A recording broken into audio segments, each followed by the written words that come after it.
Des innovations dans le système scolaire burkinabé pour compter de l'année académique 2019-2020. L'information a été donnée par le professeur Al-Kassoum Maïga au cours du point de presse du gouvernement. C'est le seul titre au menu de cette édition. Dames et messieurs, bonsoir et merci d'être des nôtres sur la télévision de la famille. Sans transition aucune, nous l'annoncions, le point de presse du gouvernement, il s'est penché sur les récents événements qui se sont déroulés dans la province du BAM, la rentrée académique 2019-2020 et ses innovations, bien sûr. Tous ces éléments ont été au cœur de ce point de presse ce jeudi. Rémi Fulgence Danguinou et le professeur Al-Kassoum Maïga se sont prêtés aux questions des journalistes en lien avec également l'actualité nationale. Nous les écoutons avec notre équipe de reportage Delphine Banissi et Jonas Tondé. Rémi Fulgence Danguinou, porte-parole du gouvernement, a planté le décor des échanges en s'attardant sur les récentes attaques terroristes qu'a connues la province du Bama. Le ministre a salué la marque de solidarité et de compassion des populations de la région envers les réfugiés. En outre, il a indiqué que les efforts sont consentis en vue d'assurer le retour des populations dans leurs localités respectives. C'est qu'il y a un processus de reprise en main de cet espace-là, mais il faut que nous soyons honnêtes. Il nous faut nous-mêmes contribuer parce qu'on ne pourra jamais, dans l'état actuel de nos forces de défense et de sécurité, mettre un détachement, mettre des hommes dans chacun des 8000 villages du Burkina. Ce ne sera pas possible. Donc il y a une nécessité que nous ayons une meilleure collaboration et les populations l'ont comprise et elles la mettent en œuvre. Moi je ne suis pas inquiet d'un étau qui se resserre. Il y a dans toute lutte, c'est la vie humaine, il y a des moments de cycle de croissance et de dépression. Il y a un moment difficile dans certaines zones qui est dû à un changement de la nature de la menace. Il faut s'adapter et trouver des réponses et les acteurs sécurité, défense nationale travaillent à trouver les réponses appropriées à cette question. Le ministre de l'Enseignement supérieur, qui était le principal convive de cette rencontre, a introduit son intervention par le bilan du baccalauréat de l'année scolaire 2018 à 2019. Sur les 110 513 candidats enregistrés, plus de 9 000 ont été admis, soit un taux de réussite de 36,6%. Et plus les années s'enchaînent, plus les universités du pays refusent du monde. En vue donc de pallier à ces problèmes d'effectifs, le professeur Al-Kassoum a annoncé la création de 3 universités pleines dans les villes de Waiguya, Fadagourma et de Dédougou. Et pour cette année académique, il est prévu l'ouverture de centres universitaires dans les villes de Zignaré, Manga et Tenkodougou. Une autre innovation dans le milieu de l'enseignement supérieur au Burkina Faso est l'université virtuelle. Une université virtuelle qui se combinera à celle physique. C'est une bouffée d'air qui devra permettre de désengorger les universités publiques. L'université virtuelle est une université pleine. Donc on a un chargé de mission et tout dernièrement ça a été érigé. En fait on a pris le texte de création de l'université virtuelle. Il doit être nommé aussi président d'université. Au jour d'aujourd'hui, nous avons 7 universités publiques qui font du présentiel. C'est Joseph Kizerbo, Ouaga 2, Nazi Boni à Bobo, Norbert Zongo à Koudougou, c'est Fada, c'est Waiguya, c'est Dédougou. Donc l'université virtuelle vient s'ajouter pour faire la 8e université. En entendant que les centres universitaires que nous avons ouverts également évoluent vers le statut d'université. Mais alors ça doit être clair pour nous que cette université virtuelle a 2 fonctions. La première fonction, c'est de travailler comme étant une université pleine. La deuxième fonction, c'est d'être une université qui accompagne les universités qui enseignent en présentiel. Autrement dit, on a même d'ailleurs fait des appels pour pouvoir numériser des cours de tous les enseignants. Et les cours de tous les enseignants qui vont être numérisés peuvent être hébergés sur la plateforme de l'université virtuelle. Ce qui voudrait dire que quand on va atteindre le stade de plein fonctionnement, des étudiants qui doivent faire du droit à Ouaga 2 peuvent faire le choix de s'inscrire en présentiel à Ouaga 2 ou le choix de s'inscrire au virtuel en suivant les mêmes cours que ceux qui sont en présentiel suivent donc dans les universités physiques de Ouaga 2. Donc ce qui veut dire que vous pouvez rester à Dori, à Diebougou, dans votre village, vous avez la connexion et prendre ces cours-là puisque tous les cours sont numérisés et donc et postés.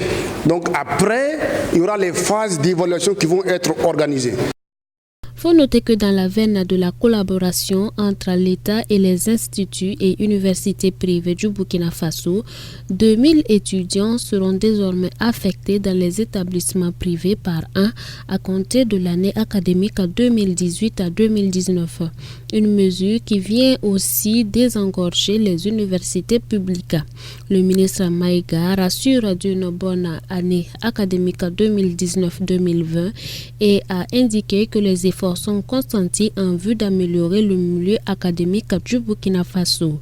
Au cours de ce point de presse, le ministre de la Communication a annoncé que du 25 octobre au 3 novembre prochain, le pays abritera la 32e édition du Tour du Faso avec 15 équipes venues de 3 continents.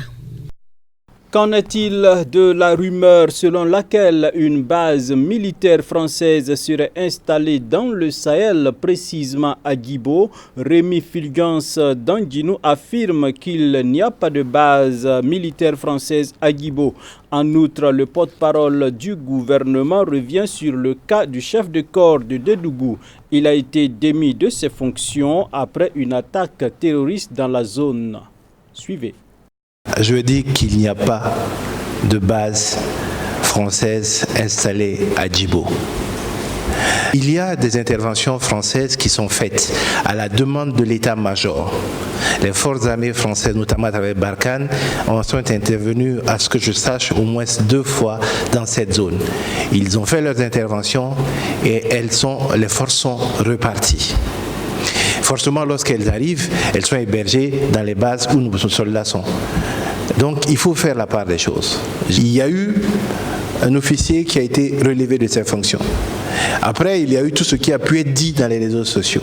Mais vous savez que toute personne est jugée innocente tant qu'un procès équitable n'a pas été fait.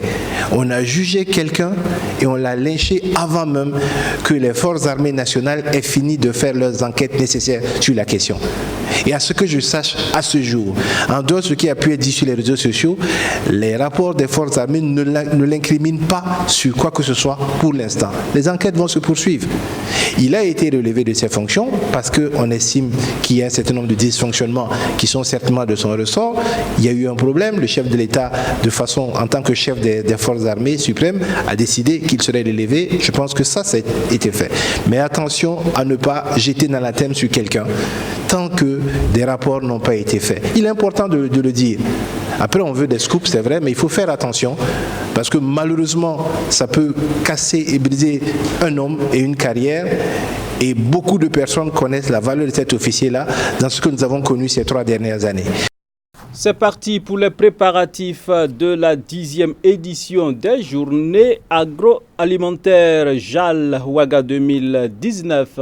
Une conférence de presse tenue ce matin au ministère de l'Environnement dans le but de tenir informés les hommes de médias et également leur donner tous les détails de l'organisation sur cet événement. Et c'était en présence de Fabienne Sawadgo et Samuel Wangré.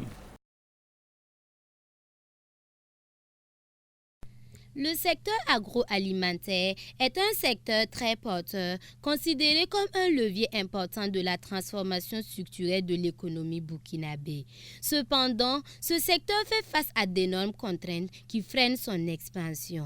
C'est dans cette perspective de trouver des solutions pouvant éradiquer ces difficultés que la Fédération nationale des industries de l'agroalimentaire et de transformation du Burkina FIAB a eu l'idée de mettre en place depuis l'an 2000 ville une manifestation dénommée Journée agroalimentaire JAL qui se tient chaque 2 ans et dont l'objectif principal est de promouvoir les produits et les entreprises agroalimentaires du Burkina au plan national, régional et international.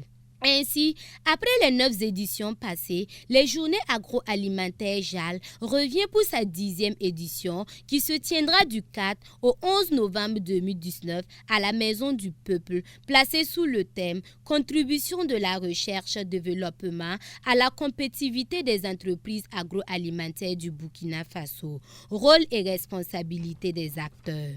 Cette 10e édition des journées agroalimentaires devrait permettre aux acteurs d'échanger franchement pour trouver des solutions idoines pour soutenir la compétitivité des entreprises agroalimentaires à travers un élément fondamental, la recherche et le développement.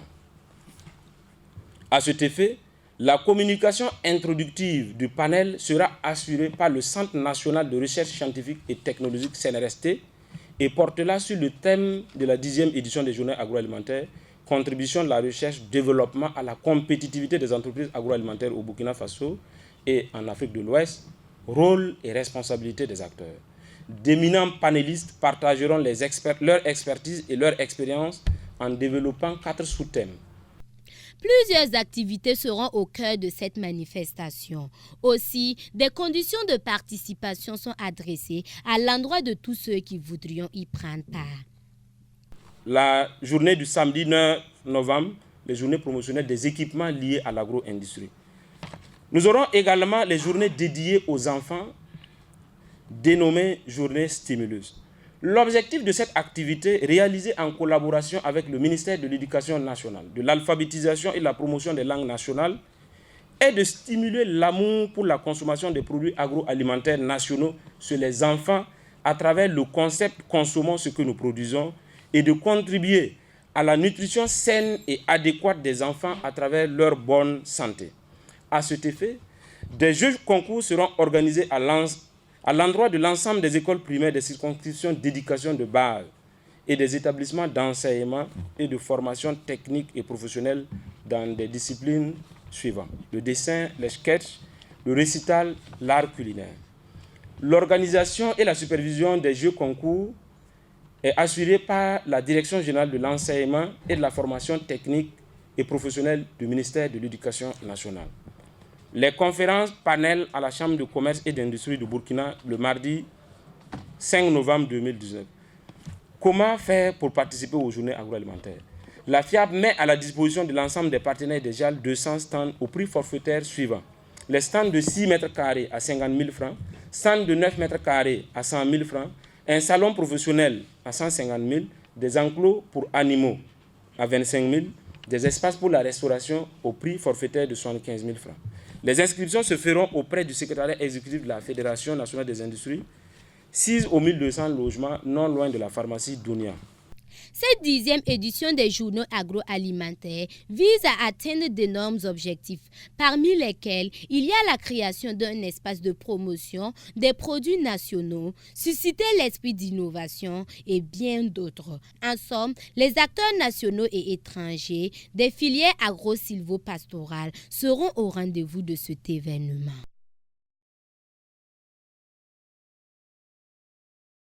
Élection présidentielle en Tunisie. Après le premier tour, la commission électorale annonce le 13 octobre prochain pour le second tour, malgré les appels à repousser d'un parti politique. En Tunisie, l'instance chargée d'organiser les élections, ISI, a confirmé mercredi que le second tour de la présidentielle se tiendra le 13 octobre, après des appels à repousser le scrutin lancés par le parti d'un candidat emprisonné. L'ISI a annoncé que la campagne électorale démarrerait jeudi pour ce scrutin qui oppose l'universitaire indépendant Kaïs Saïed à l'homme d'affaires incarcéré Nabil Karoui, poursuivi pour fraude fiscale et blanchiment d'argent. Mardi, la Cour d'appel de Tunis a rejeté une nouvelle demande de libération de Karoui en prison depuis le 23 août. L'ISI, ainsi que nombre de responsables politiques et d'observateurs internationaux, avaient appelé à une équité des chances entre les deux candidats du second tour. Le Royaume-Uni est résolument décidé à quitter l'Union européenne, quel qu'en soit le prix. Boris Johnson propose à Bruxelles un ultime compromis. Suivez. Il n'a pas l'intention de reculer et fait front face à toutes les critiques. Le Premier ministre Boris Johnson l'a redit une nouvelle fois, il est temps d'aller au bout du processus, quitte à s'acheminer vers un Brexit sans accord. Nous devons en finir avec le Brexit. Nous le pouvons et nous allons le faire. Le Royaume-Uni sortira de l'Union européenne le 31 octobre, quoi qu'il arrive. Boris Johnson a soumis à l'Union européenne une offre finale d'après ses mots à prendre ou à laisser. L'objectif est quand même d'éviter une sortie sans accord, tout en résolvant le casse-tête de la frontière irlandaise. Nous présentons à Bruxelles des propositions qui, pour moi, sont constructives et raisonnable, ce qui apparaît comme un compromis pour les deux parties. En aucun cas, nous n'instaurerons des contrôles à la frontière avec l'Irlande du Nord. Pour Boris Johnson, la balle est donc dans le camp européen. Les détails du plan qui ont fuité ont été accueillis froidement à Dublin. Le président de la Commission européenne, Jean-Claude Juncker, a lui relevé des points problématiques dans ce plan. À moins d'un mois de la date prévue pour le Brexit, le calendrier est de plus en plus serré pour trouver un accord du divorce. Le Parlement britannique prend ses dispositions de son côté. Il vient d'adopter une loi qui oblige le Premier ministre à reporter la date butoir du Brexit si aucun accord avec l'Union européenne n'était trouvé avant le 19 octobre. Le Premier ministre n'a pas encore indiqué la manière dont il comptait se conformer à cette loi. Dames et messieurs, c'est fini pour ce soir. Merci de nous avoir suivis. Toute l'équipe se joint à moi pour vous souhaiter une excellente soirée en compagnie des programmes de la télévision de la famille. Bonsoir chez vous et à demain.